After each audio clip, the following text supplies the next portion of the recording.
Hey, everybody, welcome back to another Daily Drop here on the Heel Report, which is part of Tar Heel 24/7, which is also in conjunction with CBS Sports. I'm Tar Heel 24/7 publisher Andrew Jones. He is Tar Heel 24/7 director of basketball recruiting and analyst, the great David Sisk, also a longtime college AAU and high school coach. Coached a lot of guys that play in the ACC and some that play in the NBA. David knows what he's talking about, as most of you already know. And David, we've done all the individual Tar Heels. Jacob and I did a lot of them. You and I have done the last few. Now we're going to start branching out in our videos, different aspects of the team, beginning with perimeter shooting, three-point shooting. It's obviously a low-hanging fruit topic, but it's an awfully important topic, as basketball fans know. Carolina's team last year, when they went through a stretch where they shot very well from three, they won, 6 in a row, 6 out of 7 late in the year, and the team played its best basketball. When it was struggling in January and losing at home to teams like Stanford, it was not hitting from the perimeter. Perimeter shooting can cure a lot of things that your team doesn't do very well. So when you look ahead to this season, David, Hubert Davis, a lot of talk has been made of all the height he brought in, and he had a mission, bring in some height. He also wanted to bring in dudes that could knock down perimeter shots. And he did that. He brought in players that have taken a lot of big shots. They made a lot of shots, and they're going to be in positions this year with this team to also take some three-pointers. But it's interesting, which you're going to hit on here in a minute, is maybe some guys should have more of a green light than other guys. So your thoughts on this team as a potential three-point shooting team? Last year, the roster, and this is if I count Bogovic's European stats in the professional league as well, the players were 312 out of 896 from three-point range. They shot 34.8%. Now, if you went back and looked at the 365 teams in NCAA Division I, 34.8%, they would have been tied for 120th with about 4 or 5 other teams. So they would have been right there on the fringe of the upper third, almost exactly. One of the teams that they would have been tied with was UConn, interestingly enough. So 312 makes last year off this group. Now, they had a lot of guys that put up shots. Bogovic shot 153, Evans shot 157, Powell shot 182, Jaden Young shot 152, Jaron Stevenson shot 101, Seth Trimble shot 94. So they had guys that put up shots, and they had 4 or 5 guys that shot a lot of them. I think, and we'll get into it here, I think this year, how good a shooting team this is, and I think it's got a chance to be a good shooting team, really comes down to roles and guys understanding those roles and Hubert Davis getting the right guys to right shots. So if everybody's out there firing them up, okay, then it could be an okay three-point shooting team, as we said, 120th in the country last year. But if they can get the shots to the right guys and they shoot the majority of those, it could be a really, really, really good shooting team as far as the perimeter jumpers go. Before we discuss who those right guys are, I'm going to add a little more context to that 34.8%. Jaron Stevenson missed his first 18 last year. So if you take away those, once he finally hit one, you obviously can't take them away. They're part of the year. But my point is, he got off to an awful start, but then he found his stroke. If you take those 18 away, it's like 36%, which moves them up. Let's also not forget that Seth Trimble never found his stroke after the concussion. Now, in Seth's defense, and this is one reason why I love covering Seth, is he was honest later in the year, said, guys, I had a slump before the concussion. So he started to miss before the concussion, but once he had the concussion, he never got his stroke back. Never got it back at all. When I was watching practice a week and a half ago, I was watching him. I just wanted to watch him shoot, see how comfortable he was. He badly missed one from the corner, kind of clanked off the iron that connects to the backboard. But otherwise, it looked pretty good. And now that's just then. That's just a few minutes, as minimal sample size as possible. But I made a concerted effort to watch it because I know that he wants to be a consistent perimeter shooter. I don't know how good he can be from the perimeter, but he wants to be consistent. And a guy who has ownership of the team is going to be more likely to take some of those shots. Maybe some will be, oh no, Seth, don't take it, but he's going to take it because that's probably going to be his wiring some this year. So I do not know exactly what his numbers were last year, but if you go back to the Dayton game and you go through the middle of December, he was in that 38-40% range. And he did that for an extended period of time. So if the guy pre-concussion, if that Seth Trimble is there all year long, and the Jaron Stevenson after missing the first 18 is there all year long, then you're talking 37.5%, maybe a little bit higher. And this based on a year ago is an even better three-point shooting group. But then you have to note potential where they should be better just because of natural progression. And the possibility that this is a 37.5%, 38% three-point shooting team is not completely out of the realm, David. No, it's not. And there was where we get to the numbers. And you just tell me, you steer this any way you want to steer it. But like I said, I think you add those, and there's going to be some of those guys that improve.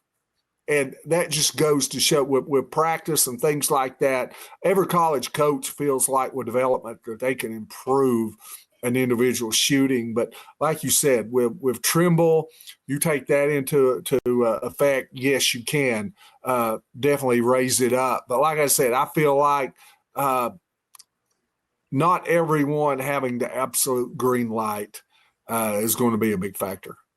And that's because that comes down to shot quality. And it comes down to when the shot's taken. So if everybody has a green light, hey, you feel good, you launch.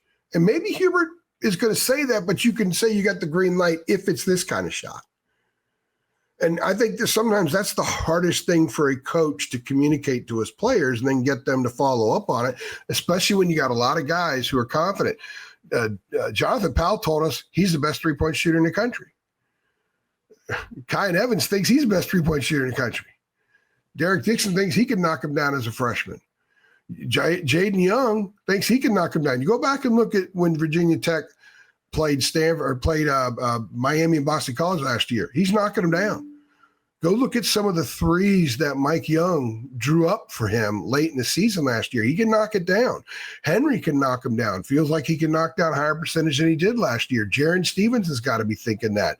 So how big is Hubert's task at getting these guys to understand bright green light, regular green light, and dimmer green light? Well, you have coaches who and are successful who will say, I've got faith in all these guys to shoot. I'm never going to tell a guy not to shoot. You know, I'm going to support them shooting the ball. I'm going to build confidence with them. And like I said on the previous video, then you've got Kevin Sampson, who is saying, I've never, ever told a kid, your shot looks good.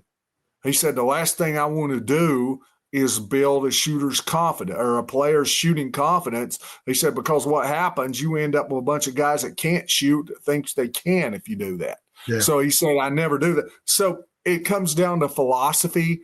I think one thing I can say is, and people may disagree with this, I think he's done a pretty good job in the past few years. The right guys as far as the three-point shots, getting shots. Armando Bacot, you didn't see him out there jacking them. You and other guys, Elliot Cadeau really didn't shoot it unless he had to, or they were just backed off daring him. I mean, you had the Caleb Loves and the R.J. Davises and the Brady Mannix and guys that could shoot the threes. They got the shot. So I think that now that's not to say the offense hasn't got stagnant over the years as teams scouted them and defended them. But I do think the right guys got the shots. Now, like you said, the problem that they've had a lot of times was when they had guys who the entire team was cold and they couldn't make them.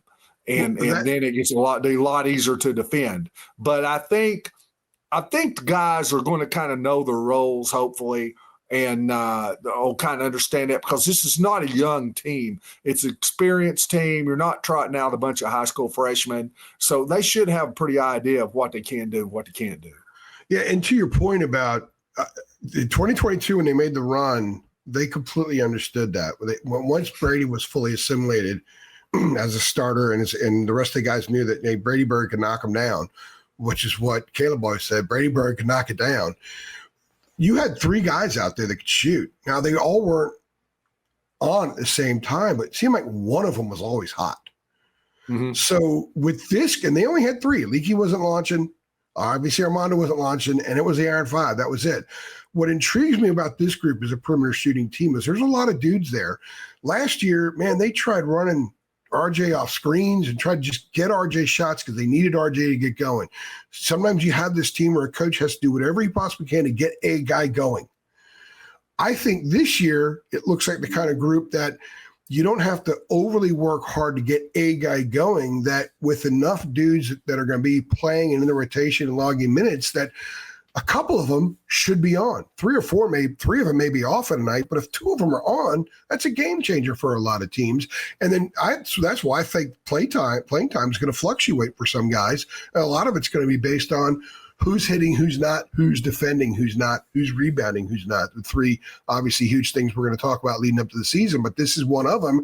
And the bottom line is you got to hit shots to win games. The teams that win, they're teams that hit shots. And I think with the volume of dudes that can hit these this year, it's probably not going to see a lot of 4 for 28 games like we did last year, or a couple of dudes that must make shots are not, and then the team's screwed. Well, let's look at the numbers. So you're talking about three or four guys, and it could be a good shooting team if a couple of guys are hot. I believe they're going to have guys that are going to be hot, and I think they'll have more than one. So my first two options are probably going to be Bogovac and Evans. So if you look at their numbers last year, and I'm using Luka's numbers from his professional league that he played in Europe, he was 61 of 153 for 39.9%. 61 of 153, 39.9%. Kyan Evans was 70 out of 157. At Colorado State for 44.6%. Now, you put them together, that's 131 makes out of 310 three-point attempts for a 42.3% clip. Now, that's a lot of shots. That's almost, couldn't do the math in front of it, but probably about 9 three-point shots a game from those two right there. And at 42.3%, that's how you make 4 out of 10 threes. You're going to put some numbers up on the board. Now, you spoke about Jonathan Powell. Let's add him to the mix. 64 out of 182 last year. He took by far the most threes of any player that's on the roster. So for 35.2%. 35.2% is still good. So if you take them, you take those three, they would have shot right at 500 threes between the three of them, 492, make 195, that's 39.6%. If you could shoot 500 threes on your team and make 39.6%, you would be one of the better three-point shooting teams in the country. So I think you've got guys right there, and more than one, that you can put out there. If all three of them are hot, forget it.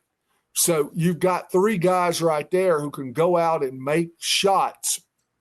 And you look up and they may have 15 threes between them attempted for the game. If they shoot 40%, that's 6 that they've made. So between that right there, that can get you going. Now, we spoke about some other guys. So if you look at Jaden Young, that's going to be no offense to him, but that would be the first guy I limit a little bit. Now, we don't know what his playing time is going to be anyway. So that's an issue, but he shot 152 last year. So he took one less shot than Bogovac, 5 less shots than Kyan Evans. He made 41 for 29.6%. So if a guy's going to shoot 29.6% from three, he can't get just as many shots as Evans, who basically shot 45%. Yeah. Just the numbers right there will tell you that. So that's got to be limited. in my opinion. Jaron Stevenson shot 101. You spoke about him a while ago. He made 31 for 30.7%. Seth Trimble made 25 of 94 for 26.6%. So you can look at there with three guys out on the perimeter. Zayden High also was 0 for 8 the year 2 years ago. James Brown didn't attempt any threes last year. So you've got those, and then you've got freshmen coming in. So don't forget the freshmen. Caleb Wilson will probably get some looks. Derek Dixon comes in with a strong reputation, was one of the better three-point shooters in the country coming out of high school. So there's another one that you could throw in that we add to the mix. But of the players on the perimeter who played a lot, counting Bogovac in the European League, you've got 6 guys right there, and you've got 3 guys. You've got different parameters there. You've got 3 guys who really shot the ball well, and 3 guys, as far as their outside shot goes, struggled. So you're going to have to be able to mesh that and make sure the guys who can get to the rim, and that's their strength, putting them in a position where they can get to the rim. The guys that can shoot, put them in a position where they can shoot. Everybody contributes, but understand how you contribute best. Couple of interesting notes about those guys. Jonathan Powell was a freshman doing that. And it took him, admittedly, half the season to get comfortable being on the floor. So he was also on a team where he had to hit threes. He took a lot of threes because they needed him to hit them. So he was a focal point defensively. If he's on the floor with Luka and Kyan, pick your poison, He's not going to get the same kind of attention. Plus, he's a year older. He was a freshman. Now he's a sophomore. Natural progression, you would think. Also with Jaron Stevenson, 31 for 101. Once he finally hit one, 31 for 83, 37.3%. I bet Hubert will take 37.3% from Jaron Stevenson right now, stick it in his back pocket and say, hell yeah. Yeah. And then you note Seth, again, with the concussion. And I also think Seth's understanding of that shot, sometimes I think he took shots last year out there because they had to. Yeah. Shot clock winding down. There were some bad shots in that team just because it was not flowing very well. With the added flow, and I think having guys to shoot threes is going to help flow. It's going to help dudes like Seth who like to drive. It's going to help some guys with baseline stuff. Jaron may not take the highest percentage of threes that he took last season because maybe he's getting more stuff on the baseline. I just think it opens up a lot of things there. And it allows for a lot more fluidity and movement, an offense that can hit you from a lot of spots. But if you got a 7-footer anchor down there that can catch, turn, and score and also pop out, and you got dudes that can mark it from the perimeter, it really allows Hubert's team to do an awful lot of things and to drive opponents crazy defensively. If you mention those 3 that you started out with, so I watched several games when we did the scouting videos on Jonathan Powell. And it may have been Fran Fraschilla who was doing the game. He does a lot of Big 12, but whoever the color guy was on one of the games I watched said he believed that Powell could get up to be a 38, 39% three-point shooter.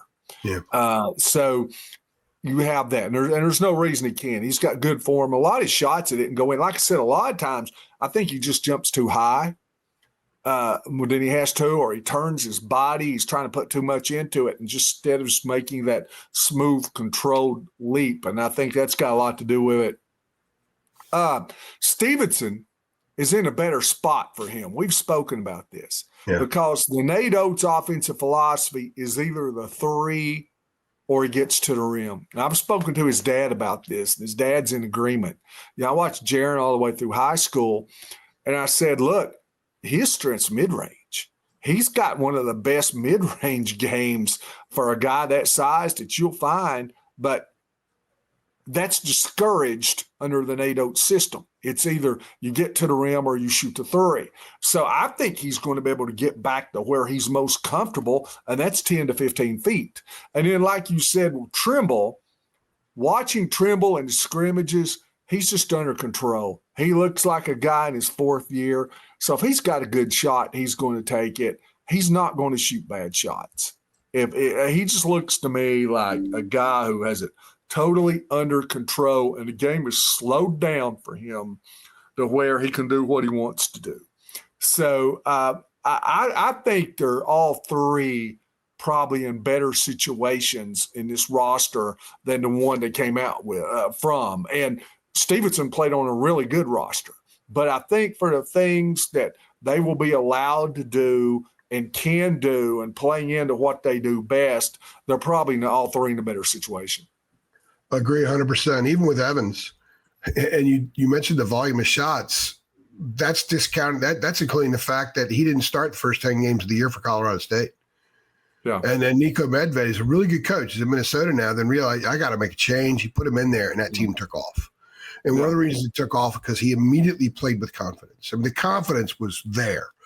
And so much else started happening. And he was playing with a first-round pick, too, by the way, out there. And that helped. But I love the fact that he played with confidence with a first-round pick on the floor and wasn't in total deferment. And that's the kind of moxie that he brings to Chapel Hill. And if he can knock down shots, which I think he can. He's got a beautiful, beautiful shot. If he can knock down shots and you've got Luka and Jonathan Powell, there's so much more that Kiyan can do off that. If you've got to pick your poison, go out and guard him, and he could drive and kick, there's so many things that he could do. I'm really, really excited and looking forward to seeing, especially if he's on, how teams defend him with respect to the other guys, and then how he takes advantage of how they defend him. There's an IQ game there with him as well. And that might be one of the more intriguing parts of this team for the first 2 months of the season as we're accumulating all this information about who they are and what they are and how they mix together. I think Kiyan in that aspect is going to be one of the more interesting things by Christmas that we get a really good feel of. But I think finding his spot too, hopefully he's far enough along where he can flourish on the ball and off the ball, and you're on a new roster, so you're trying to find your fit. The one thing in watching him at Colorado State was Nico moved him off the ball a lot because I expected to watch the film and said, okay, he's playing point guard. And I'm like, whoa, they're bringing him off a lot of screens. You know, he may give the ball up and go to a wing and then come off a screen. They're really using him as a shooter, and Nico wanted to use him coming off screens to get that shot off. So I feel like that's how much confidence he had in him. So can Nico do that? You know, we spoke with when we spoke with Evan Maekawa. Evan has him as one of the top 10 returning three-point shooters in the country. Wow. But we both agreed in doing that, that doesn't necessarily mean because you shoot the three that you're playing effective point guard. Yeah. So can he make the two mesh? Can he get the three off from the point guard spot? That was one thing that made RJ Davis what he was, because either on the ball or off the ball, he could do both. He could get his shot and he could make it.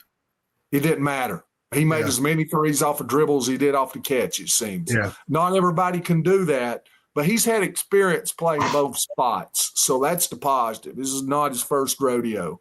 So hopefully he'll be able to mesh, and we'll be able to find is he going to be an on-the-ball guy or an off-ball guy, because you don't want one to affect the other. You don't want to affect his point guard play, but you don't want it to be able to affect his shot making either. And I think he's keenly aware of that, because he went out of his way to make a point when we talked to him a while ago that I'm a point guard and I've been working on shooting off the dribble. So he understands, because a lot of those point guard shots do come off the dribble. When RJ took a step, when RJ was the ACC Player of the Year, it was that step back. It was the through the legs, step back, then the step back. He created his own shot, his own perimeter shot, didn't need to screen. The step back gave him what he needed, that separation they need to get shots off. I have no idea if Kiyan has that in his game. It would probably serve him well to adopt that. But if he can shoot off the dribble, he can be a point guard. And he acknowledges things, and he kind of went out of his way, like I said, to bring it up. He probably knew that an astute fan base understands where a lot of his shots came from, and he was kind of speaking to that. And so I'm sure, as a point of emphasis, we'll see a little bit more of that this year, but he's got to knock him down. If he can only hit threes coming off a screen, and he's your point guard, that's going to create some flow issues out there. And it might also mean we see a lot more Derek Dixon too. And that goes back to our Derek Dixon podcast. And by the way, he can shoot the three as well. But if they need him on the court to get Kiyan shots, they get a little, I wouldn't say they get smaller, but they get a little awkward in that you have a number 2 guard at 6'2". So where's Luka? Where's Seth? It kind of creates some issues for Hubert as far as how he uses personnel. The best thing for this team moving forward is that Kiyan Evans could shoot off the dribble and hit some three-pointers, because that allows everything everybody envisions to come into play. One ace that he's got up his sleeve that the guards would not have had last year is, I think, when is he going to have the ball a lot off the dribble to be able to create? It's going to be off the ball screen. So he's going to have more effective bigs that the defense are going to have to count for. Last year they didn't. They didn't worry about it. But I feel like with Henry Villasar and Caleb Wilson and these guys coming off screens, rolling to the rim, Henry can kind of step out a little bit, but they're both really good at going to the rim. Off the roll, throwing the ball up, and they can go get it if you don't account for them. So that when you have to pay that guy attention, it's a lot of times it's tougher to guard the guy with the ball because there's a lot more pressure on what that big does. So that's something to me to look out for, is that those guys should free up him to get some shots. Just go back and think of the difference of quality of shots and how much more confidently R.J. Davis shot when he had Baycott sitting those ball screens compared to the others last year. It was like he was a different guy. Night and day. And they're going to have those screens this year.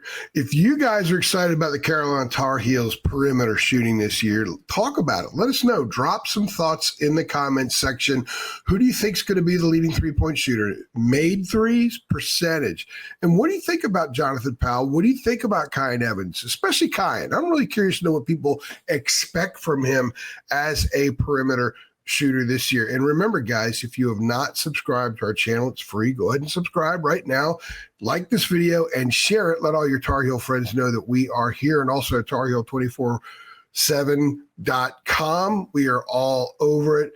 Massive, a phenomenal message board community that speaks its mind, and I embrace that and love it, even when they're not happy with something that we do or say or don't do. That's awesome. That's what I want. And if you love the Tar Heels and you want honesty and you want passion, our message boards absolutely 100% had that. If you want great analysis of the Carolina Tar Heels, you're going to get that from David Sis. You got to be a member, TarHeel247.com. Come on over and sign up and be a part of our community. We're going to continue going hard on the Tar Heels as they get closer to Central Arkansas, visiting the Smith Center on November 3rd. We're only a couple of weeks away. This is a fantastic time of year. And quite frankly, with the way football's gone, Carolina fans need the Central Arkansas game to get here, and they need to see some success and some fun on the hardwood. And if that's the case, we will be here covering it for you 100% as always. He's David. I'm AJ. And we really do appreciate y'all stopping by. Thank you.